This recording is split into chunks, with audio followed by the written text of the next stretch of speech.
দুনিয়াতে যত অদ্ভুত অদ্ভুত প্রশ্ন সব আপনি মুসা আলাইহিস সালামের মাথা থেকে পাবেন। বিভিন্ন বিষয়ে আল্লাহরে প্রশ্ন করতেন। সাইয়েদনা মুসা আলাইহিস সালাম আল্লাহরে বললেন, আল্লাহ আপনি আমার এমন একটা জিকির শিখাইয়া দেন যে জিকিরটার শব্দ আপনি আর আমি ছাড়া কেউ জানবে না।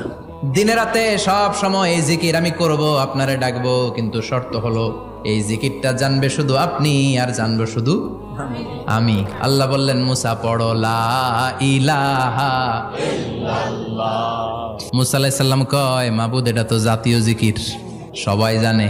আমি তো চাইছি এক্সেলেন্ট একটা জিকির, কারো কাছে নাই, শুধু আমি জানবো আর আমি পড়বো। আল্লাহ বললেন, মুসা এই লা ইলাহাকে যদি এক পাল্লায় রেখে দাও, তাম বিশ্ব, সাত আকাশ, সাত জমিনটারে তুলে যদি তুমি আরেক পাল্লায় রেখে দাও, লা রাজাহাত কাফাতু লা ইলাহা ইল্লাল্লাহ, মুহূর্তের মধ্যে লা ইলাহার পাল্লা ভারী হয়ে যাবে। ও মুসা, তুমি যতই এক্সক্লুসিভ জিকির চাও, লা ইলাহার চেয়ে দামি জিকির আমার কাছে নাই।